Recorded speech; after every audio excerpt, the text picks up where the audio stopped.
Hello friends, I am back with another video. और बात करेंगे इसमें language across the curriculum subject के एक बहुत important topic meaning, nature and scope of language के बारे में। इसके अलावा हम डिस्कस करेंगे role of language in life, जिसमें हम बात करेंगे intellectual, emotional, social, literary and cultural development के बारे में। इससे पहले भी मैं इस सब्जेक्ट से रिलेटेड बहुत से टॉपिक्स ऑलरेडी करवा चुकी हूँ। अगर आप चाहें तो मेरे चैनल की प्लेलिस्ट में जाकर बीएड फर्स्ट सेम की जो प्लेलिस्ट है उसमें जाकर वो वीडियोस चेक कर सकते हैं। और बाकी अगर आप चैनल पर नए आए हो तो चैनल को सब्सक्राइब ज़रूर कर लें, बिकॉज मैं अक्सर आपके लिए इंफॉर्मेटिव वीडियोस लाती रहती हूँ। तो चलिए बात करते हैं अब आज के टॉपिक के बारे में। तो सबसे पहले हम बात करेंगे मीनिंग ऑफ लैंग्वेज, कि लैंग्वेज है क्या, भाषा क्या चीज़ है। So language is the divine gift of the God. Language क्या है? भगवान का दिया हुआ एक गिफ्ट है, क्योंकि लैंग्वेज, भाषा ही एक ऐसी चीज है जो इंसान को दूसरे लिविंग बीइंग से अलग बनाती है। भाषा के जरिए ही हम दूसरे की बात जान पाते हैं, अपनी बात दूसरे तक पहुंचा पाते हैं।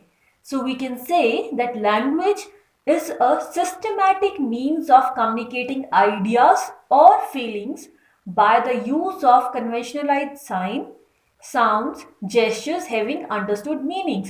यानी कि हम जब साइंस, जेस्चर्स की मदद से, जिनका कुछ मीनिंग हो, अपनी बात एक दूसरे तक पहुंचाते हैं सिस्टमैटिक वे में।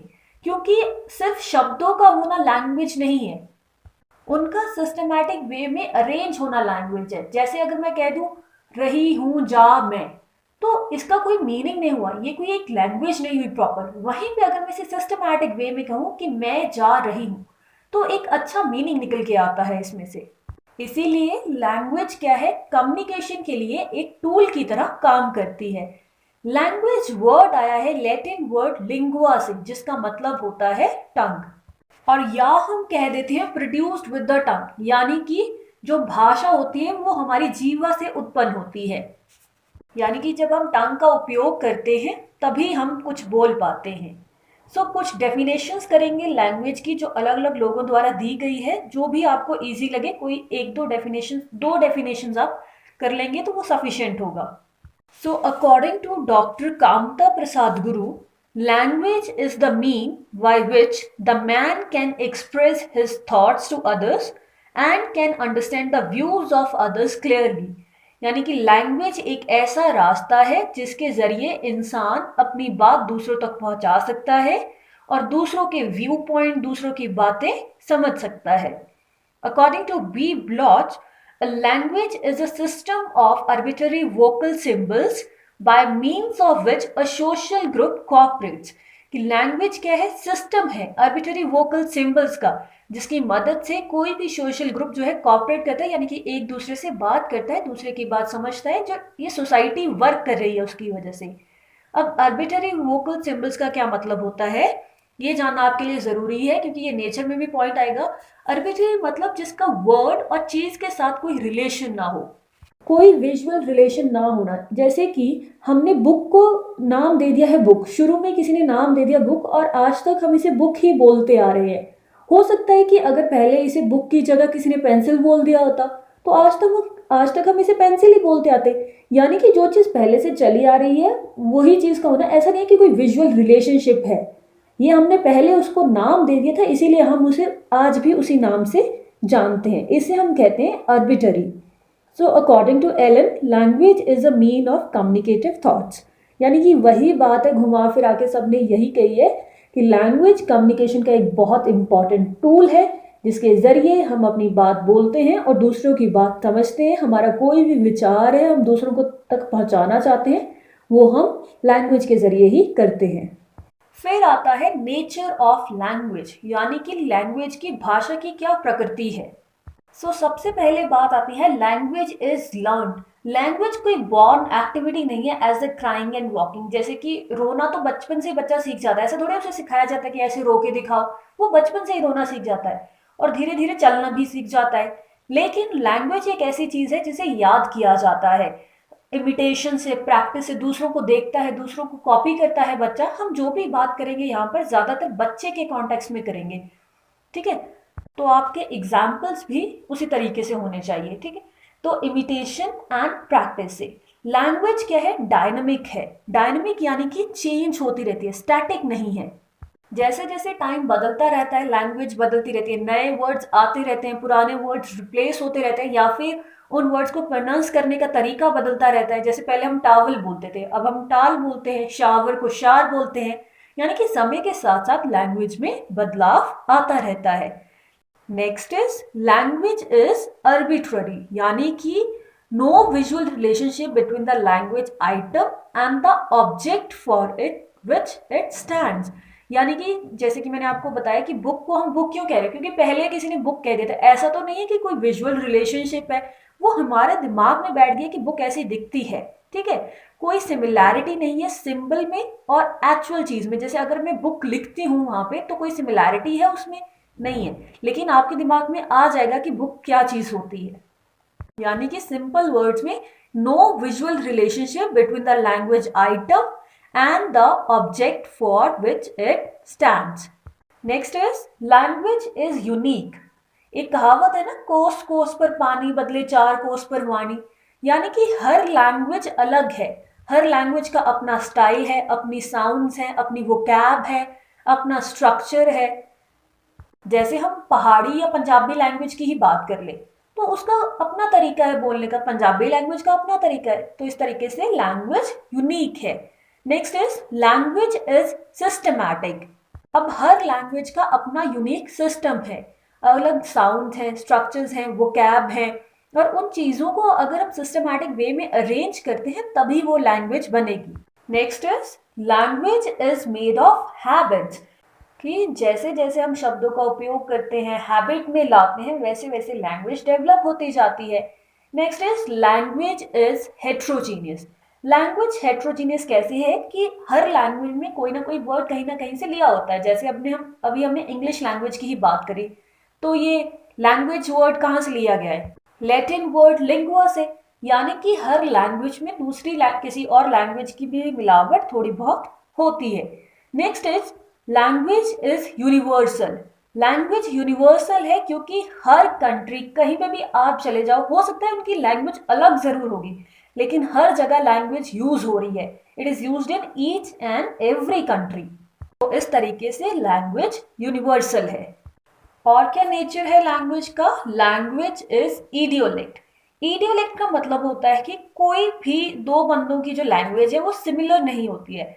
सिमिलर से मतलब यहाँ पे कि कुछ ना कुछ वेरिएशन होगी। वॉइस मॉड्यूलेशन अलग अलग होता है, पिच अलग होती है, स्पीच अलग होती है, रिदम अलग होती है। तो हम कह सकते हैं no two people speak exactly in the same way. इसके अलावा क्या है? रिलेटेड टू कल्चर है। अब इंसान का जो भी कल्चर होता है वो नेचुरली इन्फ्लुएंस करता है उसकी लैंग्वेज को, क्योंकि हर लैंग्वेज क्या है? सोसाइटी का प्रोडक्ट है। जैसी सोसाइटी में हम रह रहे हैं वैसी हमारी लैंग्वेज हो जाती है। फॉर एग्जाम्पल अगर हम हिंदी की ही बात करें तो आप देखेंगे कि जो हिमाचल साइड के लोग होते हैं वो उनकी हिंदी बड़ी सॉफ्ट सी होती है, और वहीं अगर पंजाब के साइड के लोगों की हिंदी देखें तो वो थोड़ी कड़क सी होती है। जैसे बोला ही जाता है कि पंजाबी लैंग्वेज थोड़ी जो है कड़क सी होती है। अब यहाँ पर मैं किसी की लैंग्वेज के लिए कुछ नहीं बोल रही हूँ, जस्ट एक एग्जाम्पल है, क्योंकि ऐसा बोला जाता है कि पहाड़ी लैंग्वेज थोड़ी स्वीट सी होती है। तो मतलब कल्चर वो उनका दिखाती है, यानी कि कल्चर से प्रभावित होती है language. Next is language is for communication. Language क्या है? बेस्ट मेथड है कम्युनिकेशन का, सेल्फ एक्सप्रेशन का। इंसान जो है अपने आइडियाज, थॉट्स, फीलिंग्स, इमोशंस किसके जरिए व्यक्त करता है? लैंग्वेज के जरिए ही व्यक्त करता है। नेक्स्ट है language is a skill subject. ऐसा नहीं है कि अगर आपने इसके रूल्स याद कर लिए तो आपको कोई भी लैंग्वेज आ जाएगी। ये एक स्किल सब्जेक्ट है। जैसे कि स्विमिंग एंड साइकिलिंग, अगर आपको कोई बता दे कि ऐसे ऐसे तैरना, ऐसे ऐसे साइकिल चलानी, क्या आपको आ जाएगी? नहीं, अकेले रूल्स से नहीं आएगी। उसके लिए क्या करना पड़ेगा? आपको प्रैक्टिस करनी पड़ेगी। सिमिलर वे में लैंग्वेज भी क्या है? एक स्किल है। जितना ज़्यादा हम प्रैक्टिस करेंगे उतनी ज़्यादा हमारी अच्छी पकड़ बनेगी किसी भी लैंग्वेज के ऊपर। Next is language is acquired. अब ये पॉइंट थोड़ा बहुत लर्न की तरह ही है कि लैंग्वेज क्या करता है, बच्चा एक्वायर करता है अपने एनवायरनमेंट से। जैसे भी वातावरण में वो रहता है, जैसे भी सोशल ग्रुप में वो अपना समय व्यतीत करता है, वैसे ही लैंग्वेज वो सीख जाता है। इसके अलावा भी हम कुछ पॉइंट्स लिख सकते हैं, जैसे लैंग्वेज इज स्पीसीज स्पेसिफिक, कि सिर्फ इंसानों को ही ये गिफ्ट मिला है कम्युनिकेट करने का। लैंग्वेज की मदद से कम्युनिकेट जानवर भी करते हैं। आपने देखा होगा कि कोई भी जानवर होता है वो एक दूसरे से ऐसा लगता है कि बात कर रहा है, लेकिन उनके पास लैंग्वेज नहीं है, बट इंसानों के पास है। इस तरीके से ये स्पीसीज स्पेसिफिक है। सिंबॉलिक है, हर लैंग्वेज जो है वो सिंबल्स की मदद से ही काम करती है, और वो तभी इफेक्टिव होगी जब उस सिंबल के बारे में स्पीकर को भी पता हो और जो लिसनर है उसे भी पता हो। इसके अलावा हम ये भी लिख सकते हैं कि symbols of language are vocal, क्योंकि कोई भी लैंग्वेज वैक्यूम में एग्जिस्ट नहीं करती है। पहले किसी भी लैंग्वेज को हम बोलना सीखते हैं, पहले स्पीच आता है, फिर उसके बाद हम राइटिंग वगैरह की बात करते हैं। सो आई थिंक नेचर में इनफ पॉइंट्स हो गए हैं, इनमें से कोई भी 10 या 8 पॉइंट भी आप लिखेंगे तो वो सफिशिएंट होगा। अब बात करते हैं स्कोप ऑफ लैंग्वेज, यानी कि लैंग्वेज का कहाँ कहाँ पर स्कोप है, कहाँ पर लैंग्वेज की मदद से चीजों को बेहतर बनाया जा सकता है। सबसे पहले आएगा डायरेक्टिंग। जब भी बच्चे को कुछ डायरेक्शन देनी होती है, खुद को या किसी और को, तो वो क्या करता है, लैंग्वेज का यूज करता है। वहां पर क्या है, लैंग्वेज का स्कोप है। फिर आता है सेल्फ मेंटेनिंग, यानी कि जब अपने इमोशंस बताने होते हैं बच्चे को, किसी चीज के बारे में एक्सप्लेन करना होता है, अपने इंटरेस्ट के बारे में बताना होता है, किसी चीज की बुराई करनी होती है, यानी कि कुछ भी जब उसे बताना होता है, करना होता है, तो वहां पर भी किसका प्रयोग करता है, वो भाषा का प्रयोग करता है। इसके अलावा फोनोलॉजी में लैंग्वेज का बहुत स्कोप है। फोनोलॉजी में कैसे स्कोप है कि फोनोलॉजी क्या होती है, ध्वनि विज्ञान कहते हैं हम इसे, यानी कि कोई भी वर्ड जो है, साउंड सिस्टम की बात होती है यहाँ पे, कि कोई भी वर्ड क्या आवाज देगा, ये सारी बातें क्या है, स्कोप है लैंग्वेज का। Next is syntax. सिंटेक्स यानी कि रूल्स, कि कैसे सेंटेंस बनते हैं किसी भी लैंग्वेज में। सबसे पहले वर्ड्स होते हैं, वर्ड्स को जब हम कंबाइन करते हैं तो फ्रेजेस बनते हैं, और फ्रेजेस को कंबाइन करने पे क्लॉजेस बनते हैं, और क्लॉजेस को कंबाइन करने पर सेंटेंस बनते हैं, यानी कि words, phrase, clauses and then sentence. तो इस तरीके से रूल्स हैं किस तरीके से सेंटेंसेस बनेंगे, तो ये भी लैंग्वेज का एक स्कोप है। नेक्स्ट इज डिस्कोर्स, यानी कि study of chunks of languages which are bigger than a single sentence. जब बड़े बड़े सेंटेंसेस होते हैं उनको तोड़ तोड़ के जब हम पढ़ते हैं, स्टडी ऑफ चंक्स का मतलब होता है कि किसी चीज को पार्ट्स में डिवाइड करके समझना। Next is practice and habit formation, और हैबिट फॉर्मेशन में भी लैंग्वेज का स्कोप है। अब लैंग्वेज एक ऐसा सब्जेक्ट तो नहीं है, जैसे मैंने पहले बताया, जो रूल्स याद करने से हो जाए, तो प्रैक्टिस में भी ये मदद करता है, यानी कि वहां पर भी लैंग्वेज का स्कोप है। जब हम बार बार किसी लैंग्वेज को सुनेंगे तो हमें उसकी प्रैक्टिस हो जाएगी, या फिर हम ये भी कह सकते हैं कि जब हम बार बार प्रैक्टिस करेंगे तो हम उस लैंग्वेज में माहिर होते जाएंगे। नेक्स्ट है फंडामेंटल थिंग। लैंग्वेज की जब हम बात करें तो स्पीच जो है वहां पे फंडामेंटल थिंग है, क्योंकि स्पीच से ही हम शुरुआत करते हैं, फिर उसके बाद रीडिंग एंड राइटिंग आती है। Next symbols. कोई भी लैंग्वेज जो है वो सिंबल्स के जरिए काम करती है, यानी कि वर्ड्स।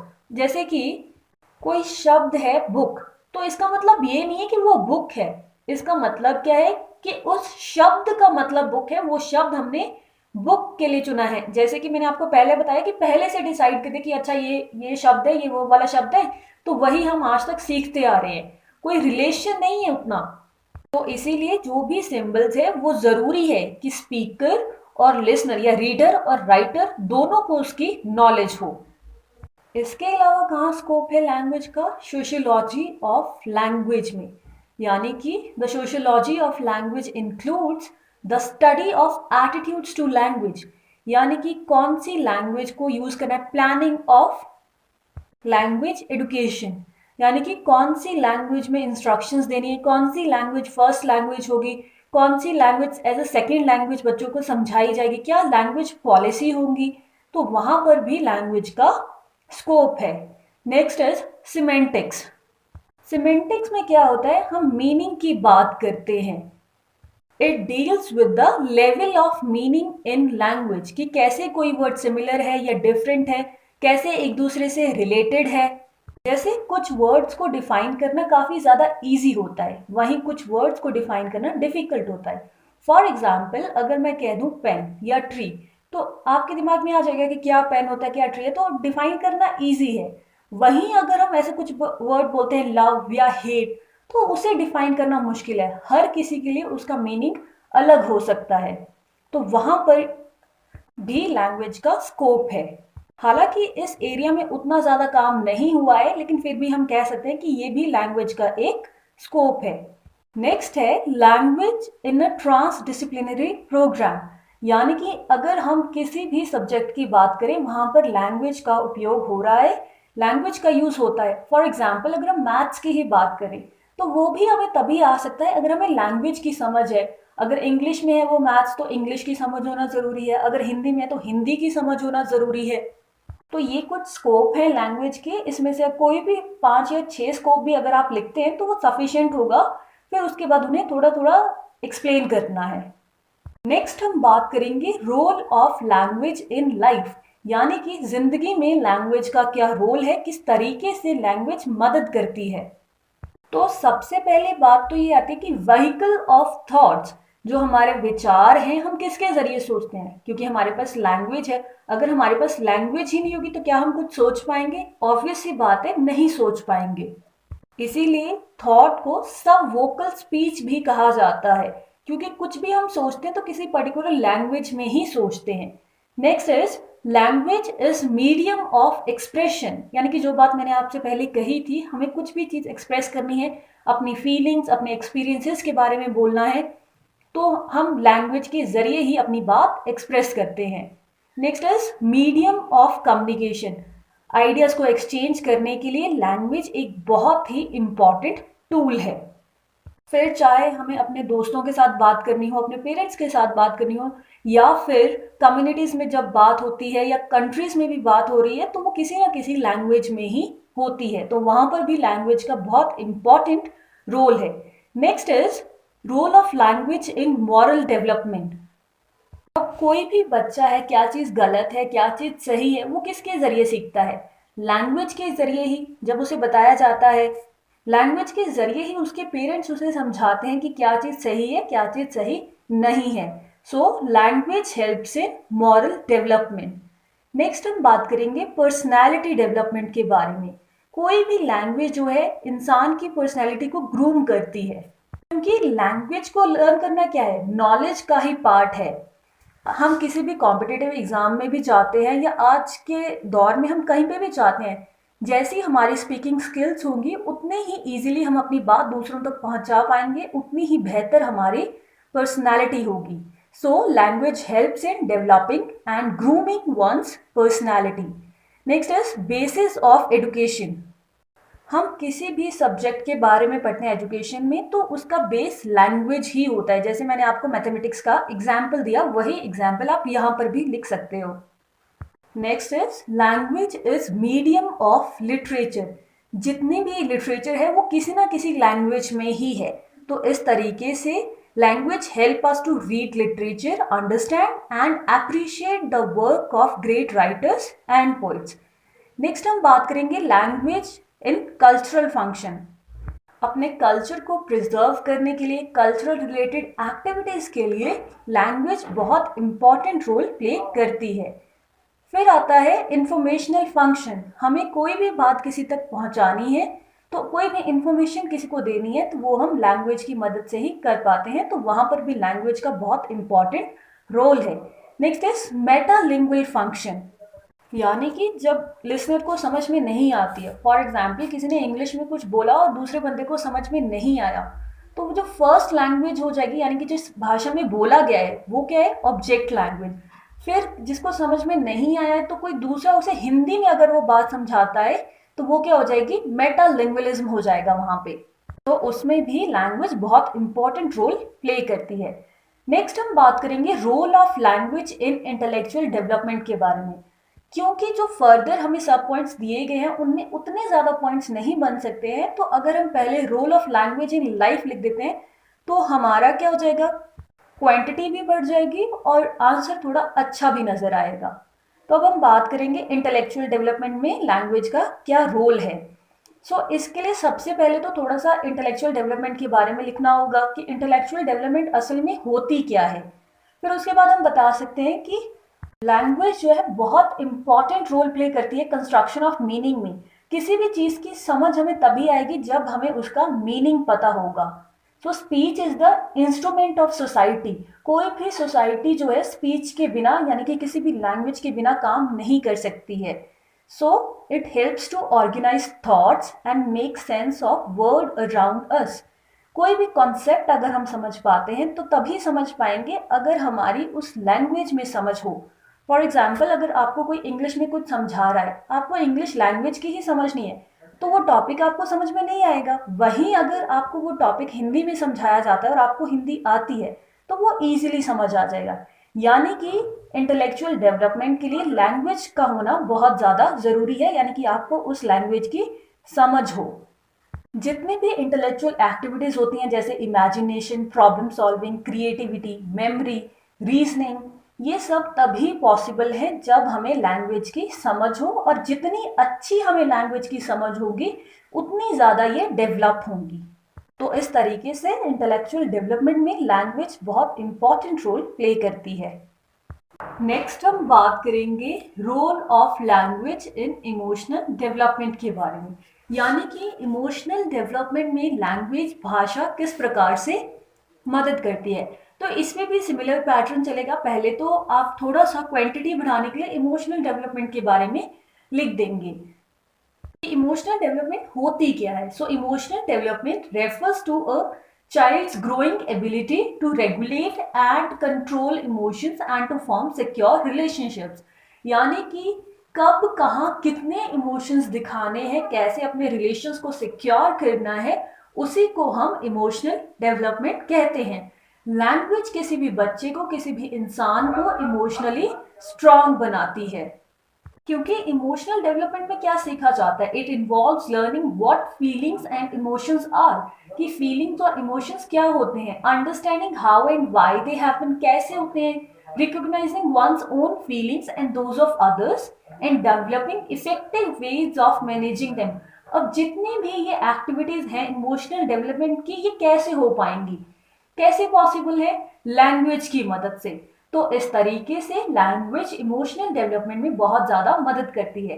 अब अगर हम बच्चे की ही बात करें, चाइल्डहुड के दौरान क्या होता है, बच्चा इमोशनली वीक होता है, उसकी इमोशनल डेवलपमेंट उतनी नहीं होती है। क्यों? क्योंकि उसके पास वर्ड्स ही नहीं होते अपने इमोशंस को एक्सप्लेन करने के लिए, लैंग्वेज उतनी ज़्यादा डेवलप नहीं होती है, तो उसे समझ ही नहीं आता कि वो अपनी बात को किस प्रकार से रखे, तो इसीलिए वो रोना शुरू कर देता है। ज्यादातर बच्चा रोता ही है, जब उससे पूछा जाता है कि क्या हुआ है तो वो बता नहीं पाता है। तो इस तरीके से जैसे जैसे उसकी लैंग्वेज की समझ बढ़ती जाती है, उसे पता चल जाता है कि कैसे उसे अपनी बात दूसरों तक पहुंचानी है। जैसे कि एडोलसेंस एंड एडल्टहुड के दौरान क्या है, उसे समझ आ जाती है, ऑलमोस्ट लैंग्वेज की समझ आ जाती है, तो उसकी इमोशनल डेवलपमेंट भी हो जाती है। कैसे, अगर कभी उसे कुछ सरप्राइज मिला है तो किस तरीके से बताना है, अगर कभी वो खुश है या डिप्रेस्ड है, इन सभी इमोशंस को किस तरीके से व्यक्त करना है वो लैंग्वेज की मदद से ही सीख पाता है। Language is a means of making sense of emotions. हमारे जो इमोशंस हैं वो हम दूसरों तक पहुंचा सकते हैं किसकी मदद से, लैंग्वेज की मदद से ही। And as such can be used as a starting point to explore the world of emotions. कि लैंग्वेज क्या है, स्टार्टिंग पॉइंट है इमोशंस को एक्सप्लोर करने का। हम खुश हैं, हम दुखी हैं, हम डिप्रेस्ड हैं, या हम बहुत ज़्यादा खुश हैं, ये सब हम किसकी मदद से, ये इमोशंस हम दूसरों को अगर बता सकते हैं तो किसकी मदद से बता पाएंगे, लैंग्वेज की मदद से ही बता पाएंगे। नेक्स्ट आता है role of language in social development. Social development में लैंग्वेज का क्या रोल है, यानी कि कैसे सोशली डेवलप्ड हो पाता है कोई भी बच्चा लैंग्वेज की मदद से। It develops child's communication. अब बचपन से ही, यानी कि जब वो बच्चा बोलना भी नहीं सीखा होता है, तब से ही उसकी मदर जो है वो उससे बात करती है। हालांकि बच्चा जवाब नहीं देता है, लेकिन वो बात करता है अपनी मदर से, कम्युनिकेट करता है।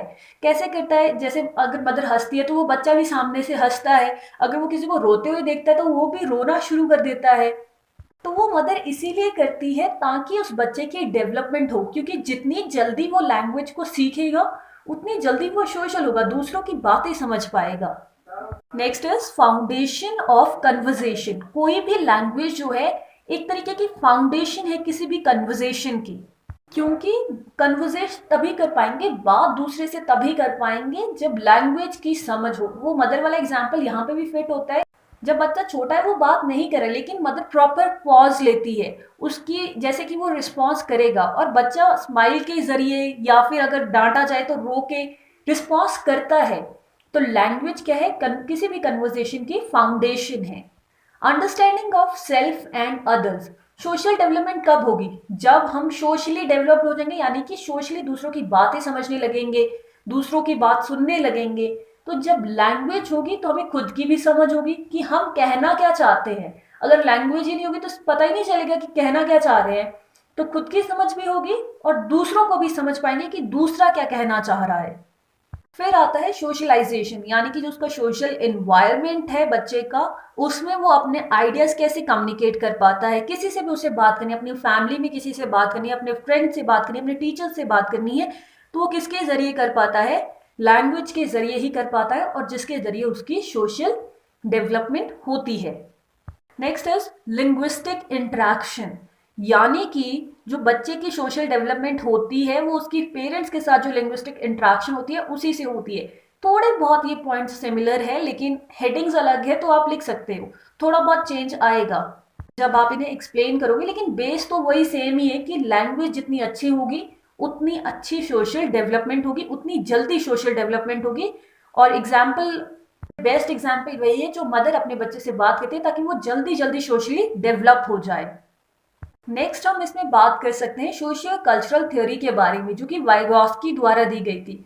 उसमें उन्होंने जोन ऑफ प्रॉक्सिमल डेवलपमेंट का बात की थी, यानी कि जो लर्नर है वो अपने एनवायरनमेंट से सीखता है, इंट्रैक्शन से, कि सोशली इंटरेक्ट करके वो चीज़ों को सीख सकता है। और जब चीज़ों को सीखेगा, सोशली इंटरेक्ट करेगा लैंग्वेज की मदद से, तो ऑब्वियसली सोशल डेवलपमेंट होगी। नेक्स्ट हम बात करेंगे role of language in literary and cultural development के बारे में, कि कैसे भाषा जो है हमारी लिटरेरी डेवलपमेंट और कल्चरल डेवलपमेंट में मदद करती है। अब जैसे हम पहले ही बोल चुके हैं कि लैंग्वेज क्या है, व्हीकल है जिसके जरिए इंसान अपना कल्चर जो है ट्रांसमिट करता है। हम अपने कल्चर के बारे में दूसरों को बता पा रहे हैं, किसकी मदद से बता पा रहे हैं, लैंग्वेज की मदद से ही बता पा रहे हैं। ऐसा तो नहीं है कि हम पिक्चर्स के जरिए सब कुछ समझा सकते हैं। एजुकेशन में लैंग्वेज बहुत इंपॉर्टेंट रोल प्ले करती है, एज अ सब्जेक्ट भी और as a medium of instruction भी। एजुकेशन कैसे भी हो, फॉर्मल हो इनफॉर्मल हो, लेकिन किसी ना किसी मीडियम ऑफ लैंग्वेज में तो होगी ही ना। और जितनी अच्छी एजुकेशन होगी उतनी हमारी लिटरेरी डेवलपमेंट भी होगी। Next is important index of national development. Language क्या है, एज अ कैटलिस्ट काम करती है एजुकेशनल डेवलपमेंट में। कैटलिस्ट आप सबको पता ही होगा, जो कि किसी भी चीज के रिएक्शन को बढ़ा देता है, केमिस्ट्री में अगर हम समझें। और यहाँ पे कैटलिस्ट का क्या मतलब है कि जितनी अच्छी लैंग्वेज होगी उतनी जल्दी हमारी एजुकेशन क्या होगी, डेवलप करेगी। Next is language and youth empowerment. Language क्या है, मोस्ट इंपॉर्टेंट और फंडामेंटल टूल है यूथ एम्पावरमेंट के लिए। जैसे अगर मान लीजिए किसी ने अपने अधिकार ही मांगने हैं, या फिर अपने अधिकारों के लिए कुछ भी वो लड़ाई करते हैं या कुछ भी वो बात करते हैं, तो वो कैसे कर पाएंगे, कैसे एम्पावर कर पाएंगे खुद को, जब लैंग्वेज की समझ होगी। वो लैंग्वेज ही है जो उनकी मदद करेगी कि वो कैसे अपने विचार दूसरों के सामने रख पाए। यानी कि लैंग्वेज एक वेपन की तरह काम करती है for the upliftment of under privileged, marginalised. Next is literary device. अब लैंग्वेज क्या है, एक लिटरेरी डिवाइस किस तरीके से हुई, कोई भी चीज है, कोई भी सब्जेक्ट है, फिलॉसफी है, ज्योग्राफी है, एस्ट्रोलॉजी है, मैथ्स है, साइंस है, सब किस में लिखा गया है, किसी ना किसी लैंग्वेज में ही तो है ना। तो इस तरीके से लैंग्वेज बहुत इंपॉर्टेंट रोल प्ले करती है लिटरेसी डेवलपमेंट में। Next is civic responsibility and democracy. अब लैंग्वेज क्या है, एक कल्चरल लेगेसी है जिसकी मदद से हर इंसान जो है एक दूसरे के साथ इंटरेक्ट करता है। लैंग्वेज में इतनी पावर है कि वो रिलेशंस को सुधार भी सकती है। अगर हम किसी भी लैंग्वेज का अच्छे से यूज करें तो वो रिलेशंस को सुधार भी सकती है और रिलेशंस को खराब भी कर सकती है। तो इसीलिए अगर हम चाहते हैं कि एक डेमोक्रेटिक इन्वायरमेंट बन पाए तो लोगों को लैंग्वेज की समझ होना बहुत जरूरी है कि कहाँ पर कैसे लैंग्वेज का कितना इस्तेमाल करना है। आपके बात करने के तरीके से लोग बहुत ज्यादा प्रभावित होते हैं। जैसे कि कुछ पॉलिटिकल लीडर्स होते हैं, उनका बात करने का तरीका ही ऐसा होता है कि लोग उनसे प्रभावित होकर उनको वोट दे देते हैं या फिर उनकी बात मान लेते हैं। नेक्स्ट है प्रिजर्विंग एंड ट्रांसमिटिंग कल्चर। हमें अपने कल्चर की समझ किस तरीके से है, क्योंकि हमने इसके बारे में लोगों से सुना है। म्यूजिक के जरिए, डांस के जरिए, सॉन्ग्स के जरिए, स्टोरीज के जरिए हमने अपने कल्चर को प्रिजर्व करके रखा है और नेक्स्ट जनरेशन को बता रहे हैं, ट्रांसमिट कर रहे हैं अपने कल्चर को। वो भी किसके जरिए कर रहे हैं? लैंग्वेज के जरिए ही कर रहे हैं।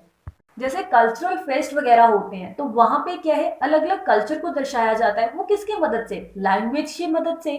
तो इस तरीके से लैंग्वेज कल्चरल डेवलपमेंट में भी बहुत ज्यादा मदद कर रही है या बहुत इंपॉर्टेंट रोल प्ले करती है।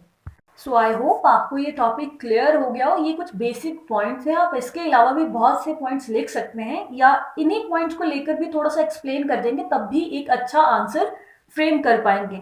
इसके अलावा भी कुछ आता है, जैसे कैरेक्टरिस्टिक्स आते हैं लैंग्वेज डेवलपमेंट की, तो जो नेचर के पॉइंट्स हैं उसी को थोड़ा सा मोल्ड करके आप कैरेक्टरिस्टिक्स में भी लिख सकते हो।